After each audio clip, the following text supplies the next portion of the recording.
পড়শি বারবার মেহেককে যখন বলে যে তোমার আওয়াজটা চেনা চেনা লাগছে, মেহেক মনে মনে ভাবতে শুরু করে যে তোমার অ্যাক্সিডেন্টটা না হলে আজকে হয়তো তুমি আমার বৌদি হতে, আমার দাদার সঙ্গে তোমারই বিয়ে হতো।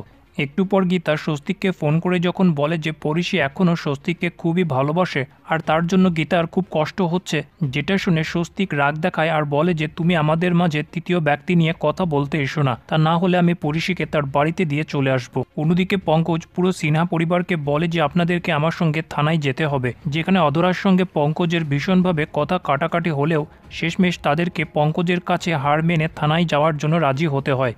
পঙ্কজ গীতাকে ফোন করে বলে দেয় যে সবাইকে জেরা করতে হবে, সিনহা পরিবারকে থানায় নিয়ে যাচ্ছি। তারপর তাদেরকে ইন্টারোগেট করার জন্য সেখানে এসে উপস্থিত হয় গীতা, আর গীতার সঙ্গে অনেকক্ষণ ধরে ব্যাকা কথায় কথা কাটাকাটি হয় অধরার, কিন্তু অধরা গীতাকে বলে যে এসব ফালতু কথা বলার টাইম নেই, আপনি সোজাসুজি বলুন কি বলতে চান।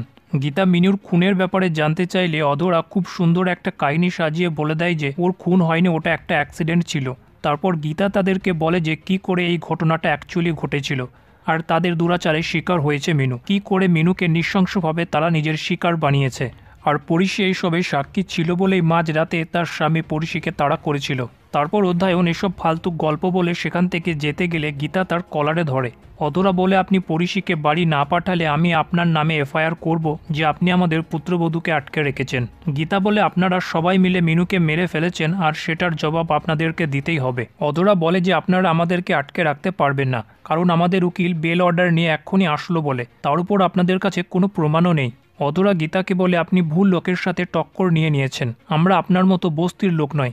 যেটা শুনে গীতা রেগে যায় আর অধরার দিকে চট তুলে বলে যে নিজের মুখের ভাষাটা সামলে কথা বলুন, নয়তো আপনার জন্য ভালো হবে না সেটা। অন্যদিকে মেহেক পড়শিকে বাড়ি ফিরিয়ে নিয়ে আসলে পড়শি গীতার ব্যাপারে জানতে চায় যে গীতা কোথায় আছে।